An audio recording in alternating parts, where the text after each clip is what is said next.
통장에서 돈들이 이렇게 많이 왔다 갔다 궁금하잖아요. 여러분 안 궁금해요? 나도 궁금하네. 다 궁금하단 말이에요, 이런 거. 소득이 없던 사람이 개인회생 신청 직전에 갑자기 직장이 생겨서 직장을 다닌다네? 그럼 궁금하잖아요.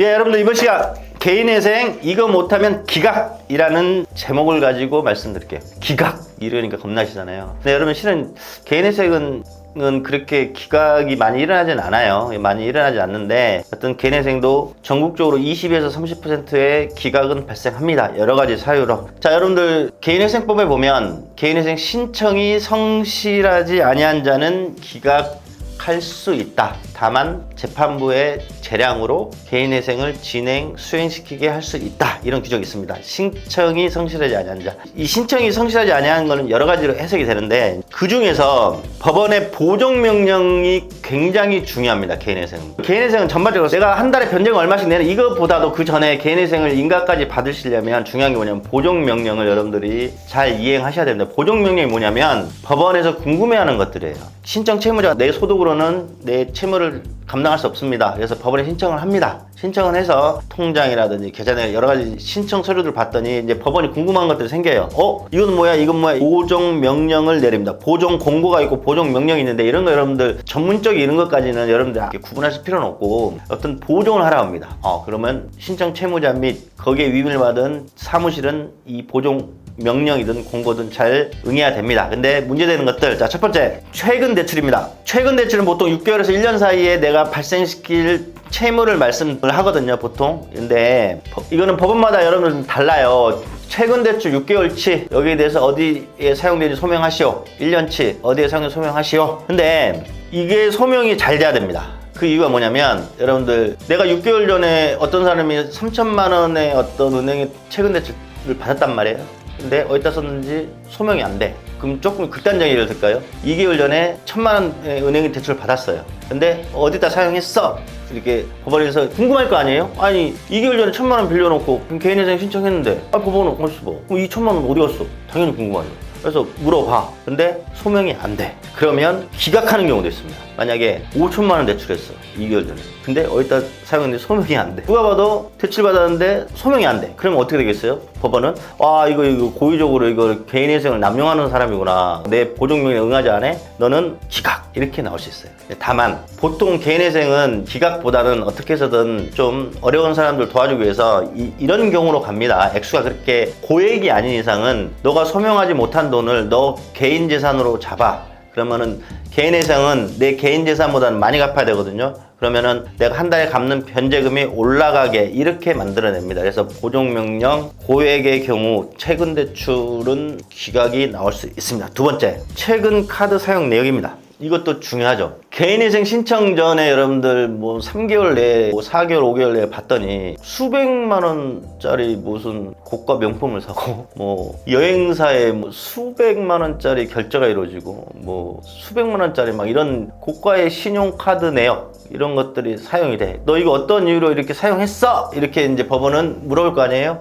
근데 소명을 잘 하셔야 됩니다. 왜? 개인회생을 내가 불과 2개월 있다 3개월 있다 신청할 걸 미리 예상을 하면서도 고가의 신용카드를 사용했단 말이에요. 그러면 법원은 어떻게 생각하겠어요? 너 개인회생 남용이구나. 이것도 액수가 과다해지면 여러분들 심하면 기각입니다. 근데 액수가 과다하지 않고 액수가 과다한다 할지라도 예를 들어서 내 엄마 아버지 병원비로 1,000만 원을 썼어. 이거 갖고 법원이 이거를 낭비 이렇게 안 보겠죠. 이런 사람들은 충분히 소명을 하면 법원에서는 그렇게 크게 문제 제기를 하지 않겠죠. 그 다음에 세 번째입니다. 신청 채무자가 내 개인 계좌 거래 내역을 법원에 제출합니다. 그런데 이상한 흐름들이 발견돼요. 어쩐 특정 김땡땡이라는 사람한테 계속 매달 100만도 갔다가 500만원도 갔다가 300만원도 가. 그래서 법원에서 궁금하잖아요. 왜 김땡땡한테 계속 돈을 보내줘? 어떤 돈이야? 왜 이유가 뭐야? 안 물어보겠어요? 당연히 물어보죠. 궁금하죠. 사람이니까. 그 다음에 어떤 C라는 사람한테 신청채무 통장으로 매일 5만원도 들어오고 그 다음날 10만원도 들어오고 그 다음날 8만원도 들어와. 이거 뭔 돈이야? 궁금하잖아요. 법원은. 이게 무슨 소득이 있는 것 같아. 궁금하단 말이에요. 계좌 내역. 누가 봐도 궁금해.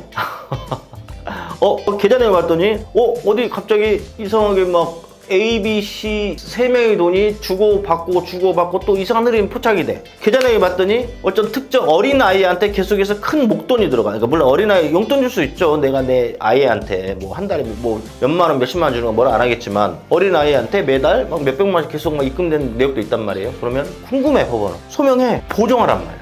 보정해봐. 근데 못해. 그러면 심하면 기각. 그 다음에 그러면 그렇게 큰 액수가 아니면 어떻게 된다고요? 너 개인 자산을 잡아. 그래서 갚는 금액 높여. 이렇게 되는 겁니다. 그 다음에 이건 진짜 중요한 것 중에 하나가 보존기한을 준수하는 거예요. 이거는 이제 신청 채무자가 법원에 신청서를 제출하면 보존명령 어떤 걸 소명해라, 뭐 변제기한을 바꿔라, 추가 관련서를 제출해라 할 때 기한을 줘요. 각가지 경우에 따라 어떤 건 한 달, 어떤 건 2주 기한을 준단 말이에요. 근데 이 기한을 한 번만 어긴다고 해서 무조건 기각시키진 않아요. 근데 그 기한 내에 뭔가를 준비해도 시간이 여러분들 여러 가지 이유로 시간이 부족한 경우가 발생하거든요. 그러면 그 기간이 좀 더 시간이 필요하면 법원에다가 보존기간 연장 신청서를 제출해서 좀 기한을 더 추가로 받고 이렇게 해서 우리가 시간을 여러분들 확보를 합니다. 그런데 보존명령 한 달 안에 했는데 한 달 동안 제출하지도 않아. 보존기간 연장 신청서도 제출하지 않아. 그리고 나서 법원에서 한 번 더 얼른 제출하시오 연락이 오던가, 아니 지금은 워낙 개인회생 사건이 많으니까 곧바로 기각. 그러니까 여러분들 어떤 관련 준비 소명 자료라든지 어떤 관련 서류를 준비하는데 시간이 부족하시면 반드시 사무실에 전달하고, 사무실은 보존기한 연장 신청서를 제출해서 충분히 시간을 확보한 다음에 다시 잘 소명을 해야 됩니다. 자, 이렇게 보존명령은 법원이 진짜 궁금해하는 겁니다. 누가 봐도 궁금해요. 통장에서 돈들이 이렇게 많이 왔다 갔다 궁금하잖아요. 여러분 안 궁금해요? 나도 궁금하네. 다 궁금하단 말이에요, 이런 거. 소득이 없던 사람이 개인회생 신청 직전에 갑자기 직장이 생겨서 직장을 다닌다네? 그럼 궁금하잖아요. 어떤 직장이야? 고속도로를 타고 왔다 갔다 하면 하이패스 기록 제출해봐. 핸드폰 위치 추적해봐. 거기서 일해 안 해? 이렇게 궁금하잖아. 근데 거기 대답 안 한다? 그러면 개인회생은 결국 재판부에 판결이 있어야 되는데 그 판결 자체가 나올 수 없게 되는 겁니다.